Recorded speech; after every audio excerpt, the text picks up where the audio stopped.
Hey, sis. Hey, sis. On today's episode of She Blaze, a drone drops cannabis goodies in Tel Aviv. Las Vegas dispensaries get approved for drive-thrus. And we have all the facts for medical marijuana on election ballots this year. Woo, okay. Well, of course, I'm so excited to jump into all of those hot topics, the main topic, especially the main topic. But of course, first, we're going to jump things off with the high of the week. And girl, I think my high of the week is the most obvious. It's my new hair. I know that's right. Everybody. New hair, who this? Who this? Who this? It's me, sis. No, it was time. You know what? It's going to be dry, real dry season. And, my mane needed a little bit of protective. And so this is the girl DIY. I'm taking it back to my East New York, Brooklyn roots. We've been doing this like forever. And so, of course, my arms and my back are tired as I don't know what, but I did do all of this myself. And yes, the parts aren't as straight in the back, but it's part of that just urban feel, reminded me of being back at home in Brooklyn and just doing my hair for the fun of it. So yes, high of the week. Well, we are DIY queens and we always keep our hair laid. Hello. Yes. So I love the hair slay. Thank you. Well, my high of the week is a little bit different. I have to shout out Cash Color Cannabis podcast with Mecca King, one of the leaders, trailblazers in Georgia as far as the cannabis movement. And I'm actually wearing the Atlantabis Viper tee right now. I've sported it a few times before. I'm letting you guys see it again, seeing it up close and personal. And this gives me all my vibes. I'm smoking. I got a gun. I'm totally badass. I'm monochromatic. It may not be black, but it be in white. Just sporting that. And I have to shout it out because it's coming back. Atlantabis City Market Friday, September 25th. And so they have a bunch of cannabis goodies, a lot of CBD tinctures. It's going to be a bunch of people, not like super packed, but people cycling throughout. Cool culture vibes. And I love it. So I'm going to be checking that out September 25th, 7 p.m. to 9 p.m. And so it's lit, baby. I'm a little jealous. Yes and no. On one hand, I don't really go anywhere. I've been for real, using COVID as the excuse just to be myself, just quarantining in the house, right? Strategy and really just getting it in. This is my harvest season, if you will, but that sounds mad fun.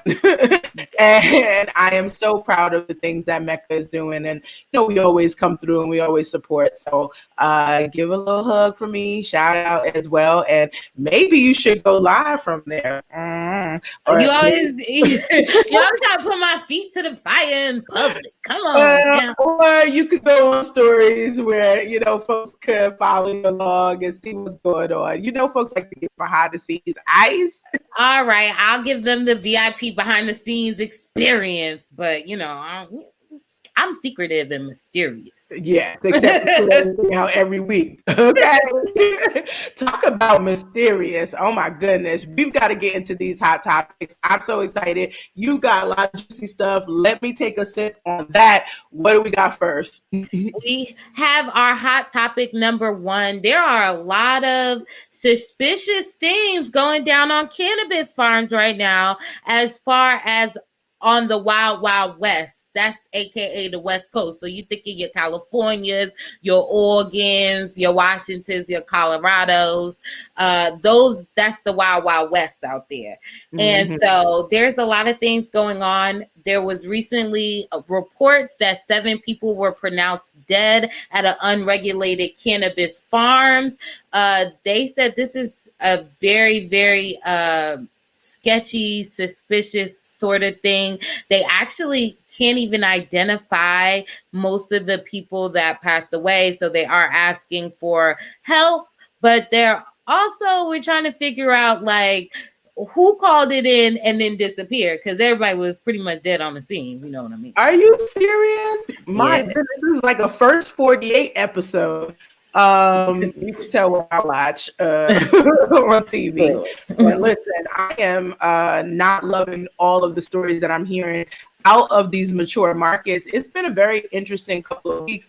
That is, as you said, was an unregulated farm, which basically meant it's a legacy market farm. And a lot of the cannabis industry is still in the legacy market. And in California, a lot are cross markets, if you ask me.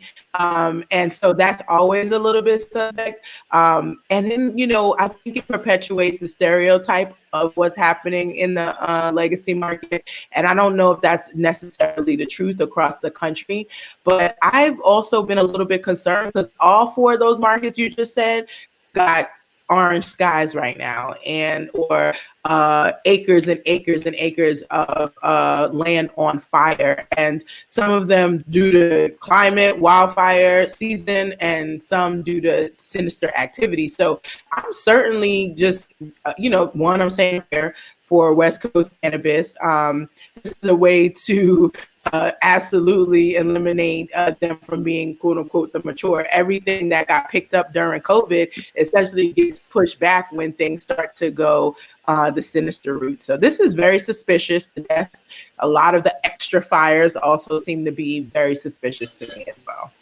Extra fires. I did see something about the orange skies, but what are we hearing? Like, what are the reports on the cannabis farms or some plants that may be outside with orange skies? Yeah, so it's been, in addition to, again, just suspicious behavior all around, particularly with those deaths. But, we've been told that there have been various fire set and arson, not due to dry weather or it being the season for it. And the fact of the matter is, even with it being the season, but now with the enormous amount and how many states are on fire and how it's converging in the skies and basically having a chemical event right in front of our eyes. Sky is blue because of chemical reactions. So again, gotta go back to being a molecular biologist. We're going to talk a little bit of real science, but now the sky turned orange is really because of different chemical reactions happening. And even if you're 100 miles away, like in the Bay Area, you can be growing outdoors and you're finding this residue or ash that's now on your flower, on your potential harvest. And I don't think, no matter how much agronomic science, soil science you understand, there's just a real risk with doing anything with that flower, bringing it to harvest, manufacturing it. It's been contaminated, and we don't know at what level contamination can happen at the molecular level. And so even pulling out the isolated cannabinoids worry me as well. So it feels very much like we should be extremely concerned about the upcoming harvest for these mature cannabis markets. Flowers are already tight in the legal market. Right. It's about to be ridiculously tight. Regulated or unregulated. So if you come around me in the unregulated market, talk about you got the Cali pack, I'm about to be like, I don't want that. No, I don't want that ash extra. No, ash extra. We were like, we got a little twang on it. What happened? Right. You need to grow that in your home. No. Like, why ash not white? Why the ash a different color? Because it's orange sky. No, I agree. You are sorry. We got to stay away. Do better, y'all. Hello. I be trying to check people in them unregulated market. Like, you do not even want to say it's the Cali pack. Like, just make up a cool name, put it in a pretty decent baggie, and keep it pushing. You know what? That's probably the best advice you can give any legacy market entrepreneur is like, stop peddling the Cali story, because the cannabis industry is becoming more and more mainstream, and Cali stories are coming to the forefront. And I got to tell you, y'all, like, I am a fan of what California is able to do, but as we reported last week, California is under siege as far as the DA is concerned. It's got its hands full. And, now we've got the wildfires, and now we've got an orange sky, and potentially harvest is going to be backed up. Like, right now, it's probably, maybe you might say you got that Ohio good, Oklahoma good. Like that's really where I want to get my flower from right now. I'm gonna be 100. Like I think we have to be honest about, you know, the fact that Cali is no longer what it was. It's not how high anymore. Method Man and Redman are in their 50s. Like we have to. They zaddies now. They mad old. So you're right. However, these people, we got to move on to our hot topic number 2 because it kind of was hinting on what I was talking about. So in hot topic number 2, this Telegram group calls itself the Green Drone, okay, got together and decided to drop cannabis baggies in a civil city in Tel Aviv. Now, this is pretty dope. They have a little clear bag with their little sticker on top of it, talking about they the Green Drove. It looked like it was at least a gram up in the bags they was dropping. So they was really dropping some goodies for free. Okay. And now cannabis is still illegal in Israel, but people were definitely going binoculars because there's no surge, but I mean, free cannabis. Come on now, you can't pass that up. I mean, they essentially was like dropping money out the sky. Yeah, right now.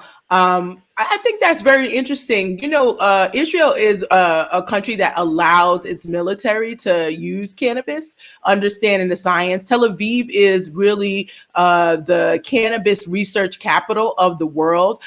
It is where I intended to be this year before COVID hit, to do a few different events. Shout out to Canatech. I actually did a podcast with them to talk about cannabinoids and cannabis regulation.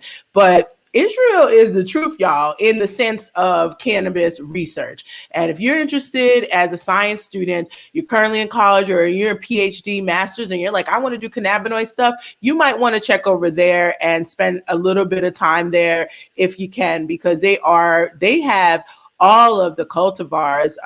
They don't even call them strains. That's a street word. They have a cultivar library. They're really starting to get down to chemical variety level. And that's where I really think it's so important for it medicinally. But I can imagine that they was throwing dirty weed out from the drone. So I'm assuming it was a high grade, just based on the way that Israel has rolled. Did they say why? Is it like, what was the reason behind deciding to give everybody, deciding to give everybody cannabis?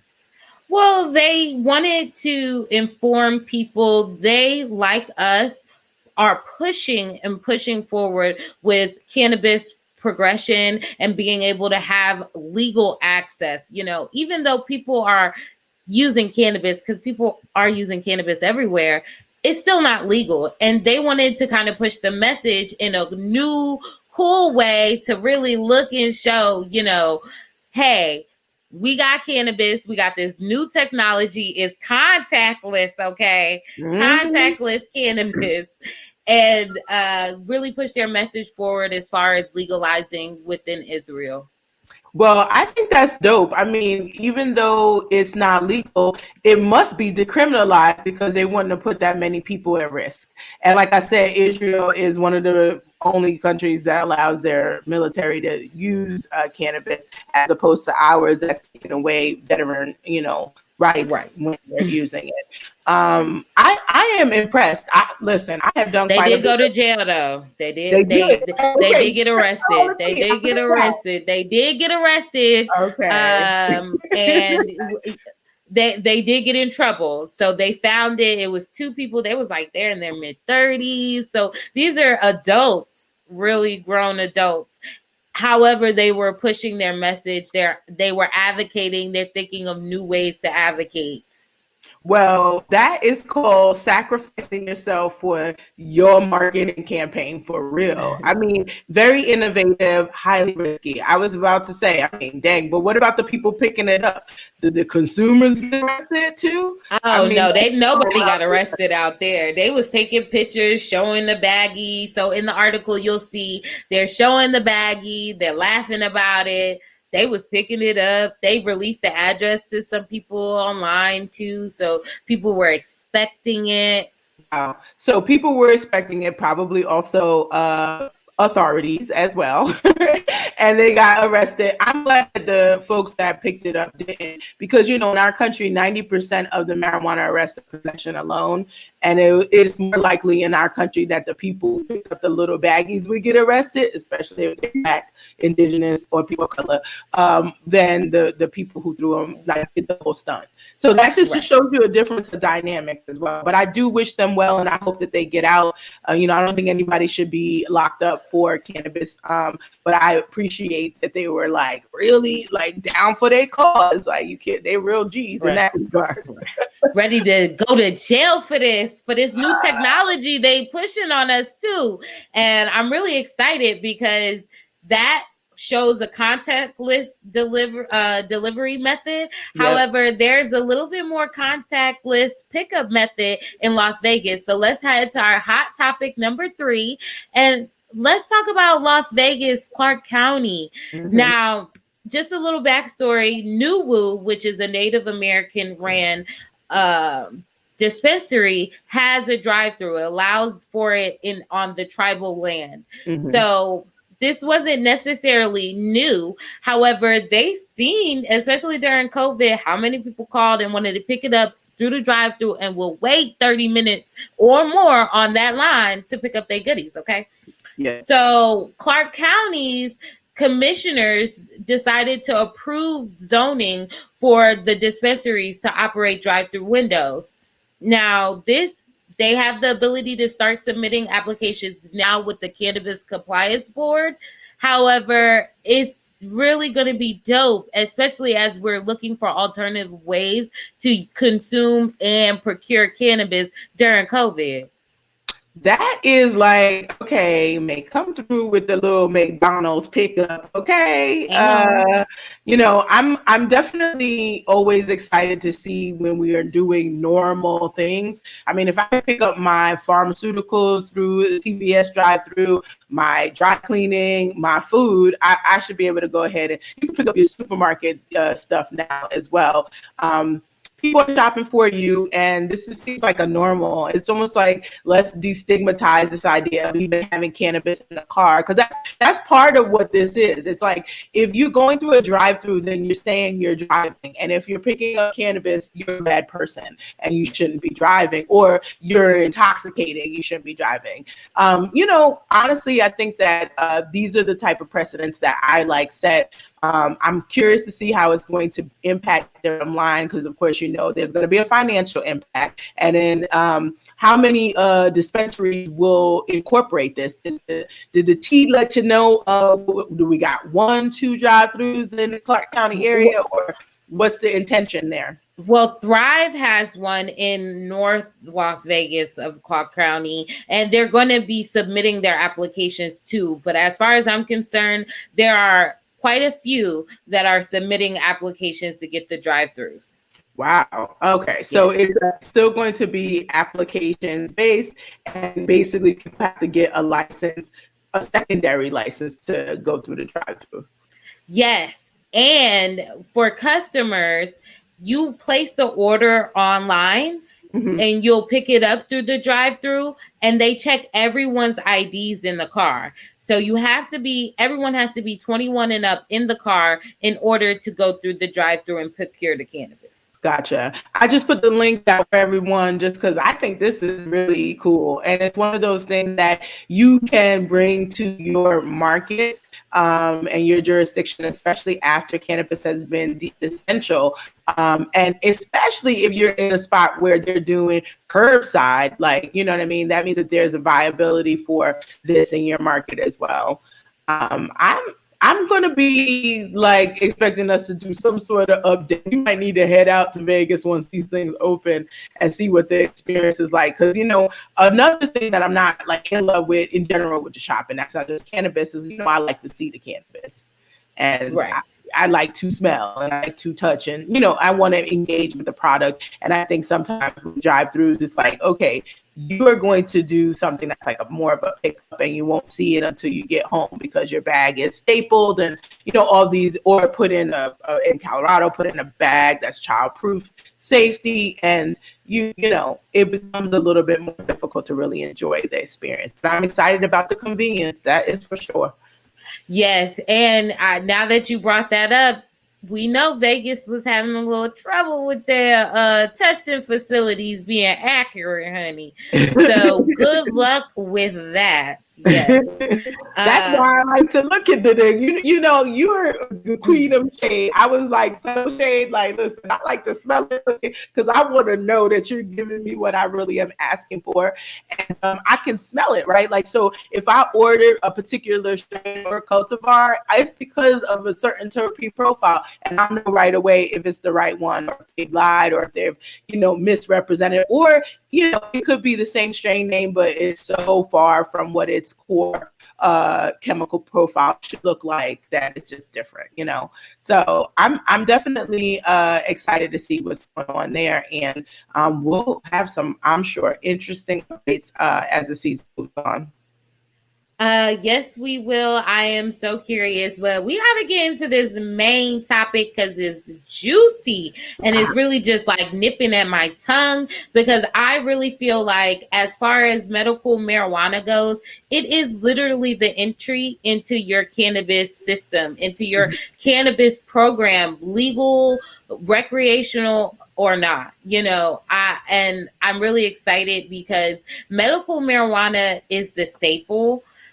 And it's happening in the South. That's crazy. I know we've got a juicy main topic, and I'm so excited to get into it because these are states that, like, I'm like shocked, Ice. I mean, I'm really shocked.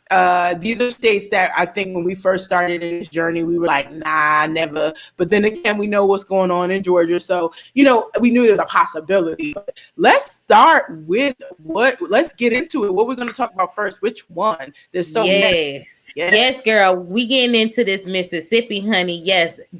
Country, Mississippi, by the Gulf.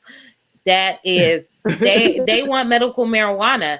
And how did they get medical marijuana? This is like a whole different beast we haven't even heard of, and poor babies are confusing voters right now. So you already know She Blaze gonna add some clarification to it for you, okay? Yes. So there are 2 different medical marijuana questions being asked on voters' ballots in Mississippi. And here's a little backstory for the people, because it's Mississippi. So the Mississippi Constitution says that the people can propose an initiative to get voted on by the people. However, lawmakers have the ability to submit an alternative measure based on the original initiative. And all it has to do is pass. All it has to do is pass their house, and boom, it's the initiative on the ballot. So these are both on the ballot when people go to elect the president. Okay. Yes, they are on the ballot when they go to elect the president. And it's 2 questions about medical marijuana. They have similar names. So, good luck trying to remember that, right? But they have 2 completely different initiatives, actions, language, and everything. So let's get into it. Okay. Initiative 65 is the initiative that was proposed by the people.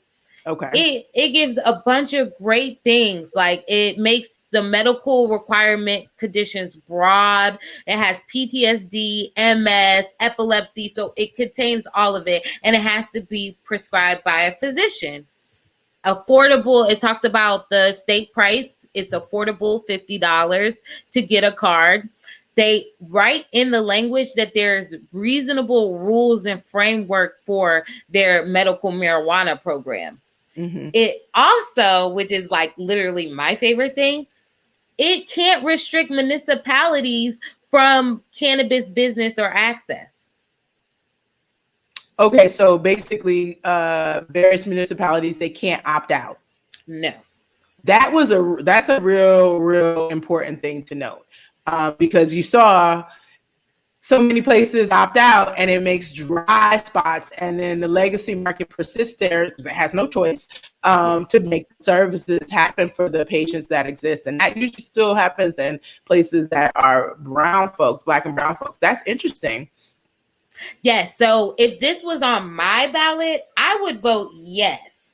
Even though it doesn't have home grow, which is probably one of my favorite things to any type of cannabis, anything. It's a good base. It's a good start. It kind of mimics Arizona to a certain degree for me, except it's a little bit more affordable with the you can tell they use different markets to put together their medical marijuana market.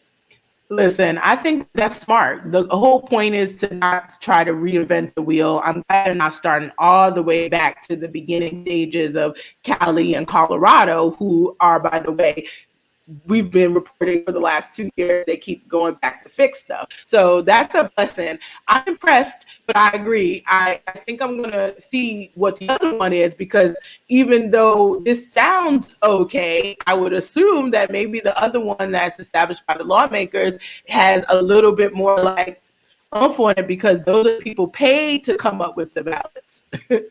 Oh, yes. It's like that's a job. Well, Mississippi is known for its flip phone generation as lawmakers, honey. And so their initiative is called Alternative 65A. Yes. Alternative 65A. Yes. Versus Initiative 65. Yes. See, listen, and did you say flip phone generation? I'm sorry, I'm dead. But okay, let's talk about Alternative 65A. Let me write that down for these people, because it's confusing me. Well, Alternative 65A is what the lawmakers introduced to the voting ballot. Mm-hmm. And it is pretty terrible. It's not very specific. So as far as medical conditions, they have to be debilitating. They also still are prescribed by a physician. It doesn't say any price for how much it would cost to get a card. Doesn't talk anything about the framework. It also allows the government to the local government to decide whether if it wants cannabis or not. And again, it just does not have very specific scope. It also doesn't create like a deadline for which they want to get the medical marijuana program up and running. So basically, they stole the name and then have nothing behind it. That's so sad, and it's going to be confusing. We're going to have to watch this. This is one of those things that we'll have to report on after the ballot, because I'm afraid when those things happen, essentially what they've done is they said, the people, we're going to maybe listen to y'all in the naming of it. Thank you very much, swiping that. But when it comes to the details, we're going to wait on it. And it's almost like they're saying they don't have enough information yet. They at least have the information that's in the ballot proposed by the people. I struggle with the fact that most lawmakers do not understand cannabis as medicine. First and always, they don't understand cannabis science. There's a lot of fear. And my worry is that they're going to put a commissioner in charge, an office in charge, and it's just going to be a lot of backwards regulatory, rules to set it up. It also seems already to be pigeonholing in a direction that's not going to be equitable, limiting of licenses, counties being able to opt out, essentially putting all of the not so great things in other markets into their ballot. But the fact of the matter is the names are exactly the same. And if you're not like out doing it, lobbying yourself, you could easily accidentally just be like, oh yeah, 65, I know we want medical marijuana, and not be paying attention to which one. So I just want to call out again, alternative is not the alternative you want. And if you see alternative, don't check that box, Mississippi folks. We've got some folks down there through our M for MM network, certainly.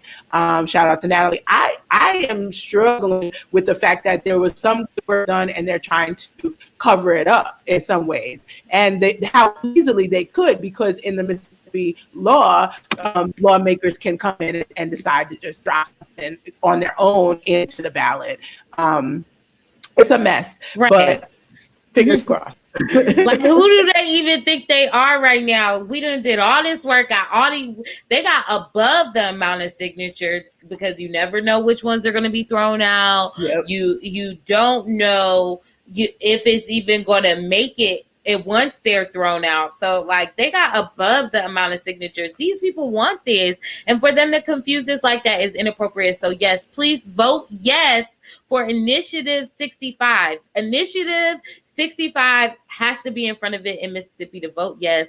Get the right medical marijuana program, the accessible one. I mean, they come in with cap licensing, deadlines for when they want the program up and running. So they don't talk a lot about revenue and social justice. So as y'all create those rules and regulations with the framework, put that in there, but at least get something on the books so y'all could like stop going to jail for cannabis. Yes, agreed. I will say one thing that I'm not in love with. You mentioned the cap licensing, and that's the issue where they create artificial competition. We know that a market started like Minnesota, 3 licenses. New York only had 10. And so oftentimes, not only does it create a really, really tight artificial competition that is pay to play, essentially, which does not create equity. It also doesn't create the product assortment, diversity in pricing and in innovation that we really need in the market. We also had someone, Michael just said, like, really, listen, we need to get more people who have, actual experience on the ground. That is so true. Recently, Dr. Rachel Knox actually appeared in media related to this Initiative 65 as part of Doctors for Cannabis Regulation. So we're slowly but surely getting in places, but it's so important that people on the ground, in my opinion, actually step up and into the spotlight, right? There aren't a lot of doctors that I know in Mississippi, certainly not ones of color, which is why we have to call someone in from Oregon to talk about it, that can step into that space. And so I would advocate that if you are a person of color in Mississippi, one, you want to pay attention to what's happening with this ballot, and make sure your friends and family know we don't want alternative. That's not what we're voting for. And then once you do vote on behalf of this ballot, you will have to continue to push for social equity components to be added. The regulatory aspects can include that. I know, I'm a regulator, and so you don't have to have it all in the ballot, but you do still have to keep that elbow down and that shoulder down and keep pushing forward, because it doesn't magically appear without our efforts. Absolutely. And so I'm really excited, and it like gives me like a little bit more energy to be like, baby, Georgia one day you get it. Maybe. Well, another state that did not unfortunately make the ballot, it was recently released, but they got really, really close, and it really was on some like bogus thing why they didn't make the ballot. But let's talk about it. Nebraska. Right. Yes, wow. I know nobody knows where Nebraska is, but it's still but it still has the potential for a medical marijuana program. So they created their own measure and initiative to be put on the ballot. The people asking the people to vote on medical marijuana. It will legalize it for people that were 18 and up with serious medical conditions. They will be able to possess, purchase, and produce for marijuana. Lawmakers would pass the laws to regulate the entities, and it honestly allows promoting like medical marijuana education. It wanted to do one of those things. Well, I think this is very interesting. Why these things didn't get it? I was looking at Nebraska a couple months ago, and it seemed like a no-brainer. And I do think that the 18 and up was like, okay, it sort of reminds me of Montana that's doing it with liquor, right? So yes. Sometimes how we legalize starts to create concern for folks. Now, don't get me wrong. 18 and up, in my opinion, based on the medical program that we've seen, it should be available, especially if you're going to get a doctor's recommendation, and even younger, as long as the parents are in agreement. So I'm not saying anything related to the age, but I think that tends to be a bit of a stickler for some folks. So who was blocking? Where's the bottleneck coming from? Well, the bottleneck came from the Nebraska Supreme Court. They tossed out the proposal for the constitutional amendment. They tossed it out. Yes, they said that it needed to focus on one thing. Okay, so what was the other thing besides medical marijuana? That's all that was in that initiative. I know Nebraska's voting on gambling separately, but that didn't get asked to the Supreme Court. So again, it's just a bunch of legal media jargon that does not actually explain the subject. They felt like that initiative wasn't sufficient, even though they had all the signatures to get on the ballot, even though the Secretary of State ultimately approved it. It's still, the Supreme Court was like, nah, we don't want none of that. That sucks. I mean, I'm definitely we're gonna put that in the comments. I think people should check it out. And if you're in Nebraska, you should certainly inquire and join the support. But it sounds real shady. As always, we don't have, real, definition or accountability to people as to why you would not offer a medical alternative to your population. And I think that what you just said doesn't make any sense. It said that you can't vote on more than one thing at the same time, or focus on more than one thing. But this is only focused on medical cannabis. And the state is not only allowed to cover one thing in the ballot, I'm sure of that. So that's just really, it sounds funky. It sounds real, it does not pass my sniff test. And I'm curious about the makeup of the Nebraska Supreme Court. Now, of course, I'm going to look it up. I'm like, who is on the Supreme Court in Nebraska? Let me Google it, because I don't think that they understand what's going on with cannabis medicine globally, not just in neighborhoods, nearby states. It's all over the world. Well, they're probably friends with the governor, because the governor basically said that they do not want cannabis in Nebraska. The people don't need it. It's bad, and they're not ready for it. So if your governor was like, y'all can vote, I'm not signing, I'm not doing nothing, he just got his homeboys to toss it out, so people don't even got to pretend like they want it up in their state. Okay, honey? That's terrible. I'm just kidding, though. Allegedly. But listen, you are the voice of the people, because you're only saying what people thinking. And the truth of the matter is, we also understand that government not always about optimizing what's best for the people. It's a lot of politics involved and political maneuvering. And I'm uncertain here how this works. They should be smart. Nebraska football is a big, big contributor to the Nebraska state's revenue, and football players need cannabis. That's just one point you could say as a medical option for them early. And so if you really cared about your players and you cared about football, and I mean Nebraska football from little baby, they start high school, they start. If you really cared about that and CTE, you would actually push for it. So it's like, it seems opposite of what even they put a lot of energy in for the state. Don't get me started, because then I have to break down. They not even ready. They're not ready for that conversation. Once we even start talking about football, cannabis, medical needed, they just like CTE. They're like, it's just like you hear like what? Like, you just speaking too many facts for them. Like, they don't even know how to digest all that honesty you dropping right now, because they don't get it. And I mean, maybe it's football keeping it out too, right? Like, let's not pretend that we don't know what's going on behind the scenes. But nonetheless, we're going to move further a little bit up to South Dakota, because they actually have medical marijuana and recreational marijuana on the ballot at the same dang on time, baby.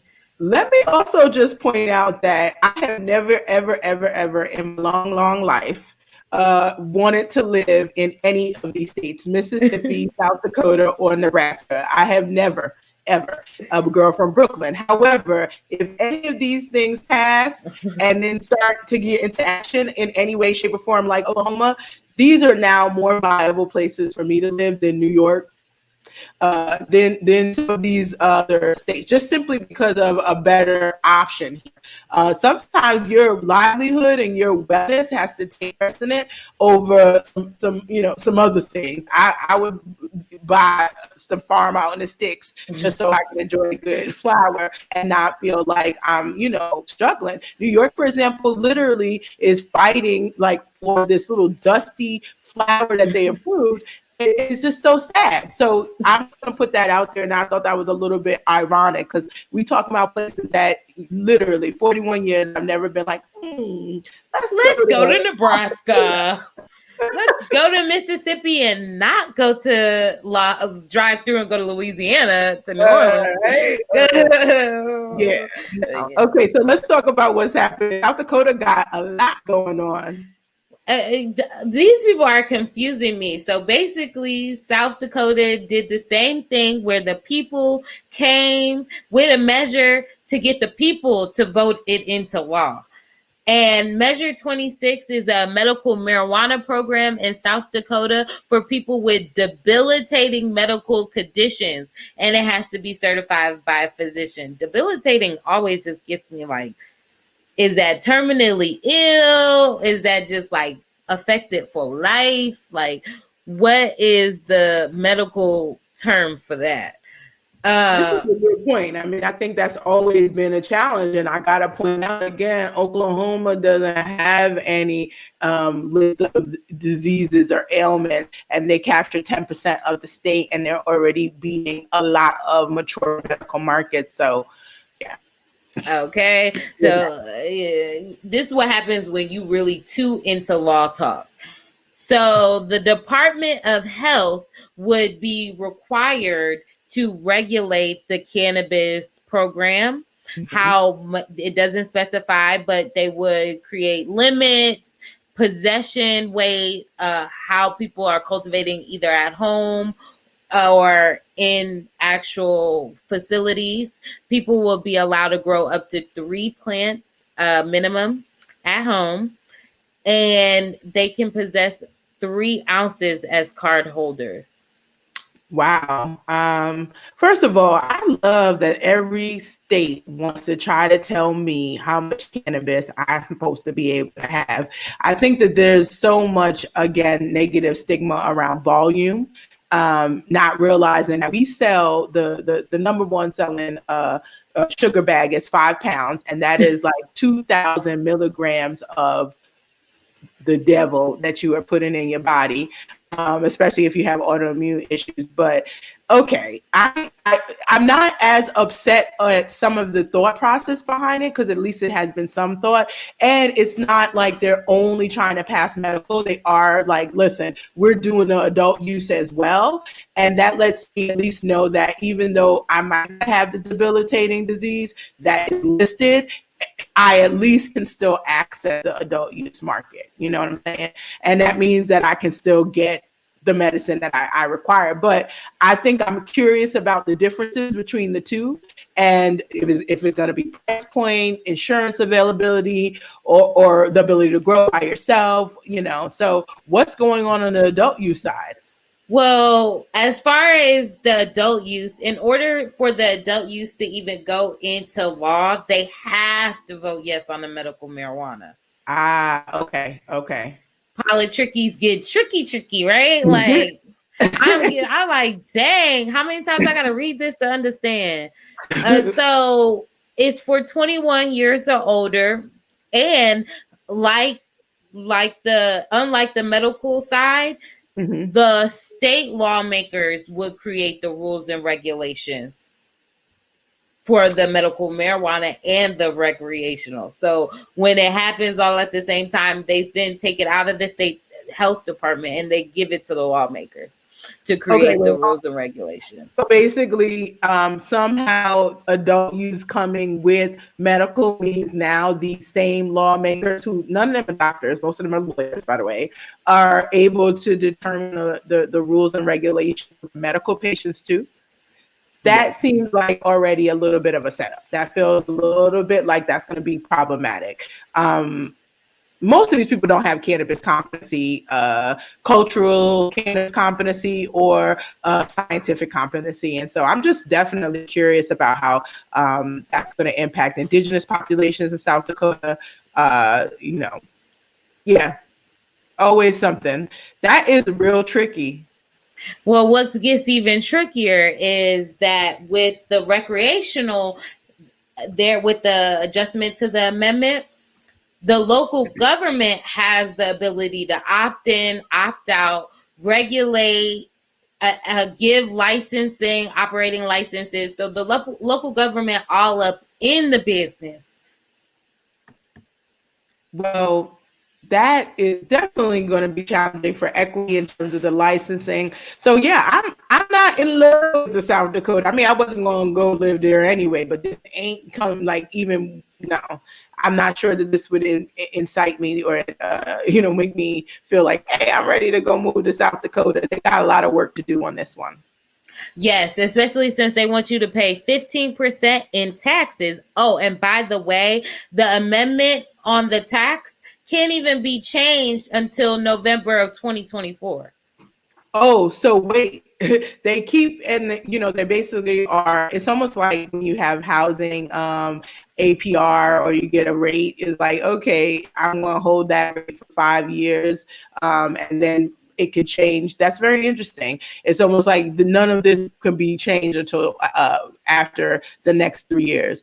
There are some places that wouldn't even have a year worth of real business on the books because it takes that long to get the industry started. So like, that's a flag in and of itself. So you haven't even given yourself enough time to really understand the market truthfully. So I hope that this doesn't pass. I'm going to be honest. I'm not a big fan of it. It also, though, looks like that they're putting medical marijuana and the sale of hemp together. Yes. I noticed that as well. That's interesting. It's like, you know what? It's almost like a tale of two cities. That's very enlightened. You understand hemp is cannabis too by writing that. But then very much clearly in the dark on some of the challenges around social equity, some of the challenges around patient equity and access, because the way you writ the rest of the law is essentially understanding, like, you understand the science, but we're going to let you have none. Yeah, basically. It's like, good luck. Oh, and you could grow like some puny ass plants too, because you got all that land. Only 3, and it can't be visible. But oh wait, so you could have 100 acres of land and you could only grow 3 plants, and they have to be hidden. Why they gotta be hidden though? I'm confused with that. What do we think is gonna happen if you can see the plant? Well, clearly on the Armageddon, Wild Wild West, your damn sky could be orange. Bet your trees was up in the house though, or in a greenhouse, that you ain't gonna get no ash, baby. No, I totally agree with you there. I'm just thinking about what their mindset. Now, maybe you might be right about suspicious deaths on the farm, because if people can see the plant, they know you're growing, and then that makes you a potential risk for robberies and or any type of attack. But I'm just like, we've got to start to get over that aspect of hiding the plant. We hide the bud. That's so retarded, or excuse me, I'm not supposed to use that word, to be honest, but it is very slow in its mindset, to be honest. I'm just appalled sometimes by the way we think about things with cannabis. The positive thing, though, that I loved about all these initiatives were that they were presented by the people. So this is what happened. They know a very little bit. They do know a little something. So could you imagine if they had true cannabis education and true cannabis access to education? Because these initiatives could be a lot better, a lot more meatier, and still basic for the everyday person to be able to be like, vote yes. You're right. No, I completely agree with you. Compared to 2 years ago, compared to 4 years ago, 5 years ago. This is real significant movement. I am just struggling with, again, some of the lack of confidence and the ability to adopt the new information that we have. I mean, real talk, we started off the show talking about Israel, Tel Aviv being the cannabis research capital of the world. And, fact of the matter is that we still have very backwards thinking in some of these states. So I'm excited about the movement. And I'll do the golf clap. We give a little bit of praise and say, hey, we making some progress, but some of these measures could be thrown out. And then looking at the tactics that lawmakers do to really confuse their constituents, like what they're doing out in Mississippi, in my opinion, is really, really shady. I won't say sinister because they have that right. That's their, they have that right. If they were proposing a better bill, or then I would be excited that that is in law. But it's almost like the law in Mississippi is assuming that your lawmakers know better than you, and so therefore they can offer up an alternative. That in this case is just not true. Their alternative doesn't provide any information. It only confuses. It does, but I do kind of feel like it is sinister, to your point, because it's the history of these laws. It's the history of being able to confuse people into being like, wait, what am I supposed to vote? What am I supposed to know? And if this was written into the Mississippi Constitution, which is, by the way, mad old, it can be when there were free slaves, but they couldn't really read very well. They could kind of vote, and we're going to confuse them. And now they've given away more of their life, more of their land, or whatever things happen in the past like that. So the fact that they're still able to do it in 100 years later is scary. It's scary. Why is this still even the law? That's so true. I mean, I think if I had it my way, we would look at some of these southern states, their state constitutions. I'm doing a lot of learning in Portland, and one of the things that's happening is there's a city charter commission that's being put together where they look at the city's charter. And a charter for a municipality is basically your founding documents, like your reason for being. And it's something that, especially in a state like Oregon, where essentially it was founded on the thought process that Black people did not belong in the state. Looking at the charter regularly of your municipality allows you to adjust with the times and ensure that you're not continuing to maintain laws that are no longer, or baseline laws that are no longer applicable, and or that continue to disenfranchise. This is one you called out. Very important thing in our history is that these are the states, right? Mississippi, Kentucky, Georgia. These are the states that they did not want Black people to vote, but that was the law. And so, yeah, you can get around that by making sure that it's confusing as all hell. Being that English and reading particularly was more a challenge than it is hopefully today. But looking at, again, some of the educational stats in these same states for Blacks and brown populations is not that different. You are confusing folks. So we got to break it down as simple as possible. If you see something that is alternative, first of all, see something, say something, ask somebody. Do not be afraid to ask about medical cannabis.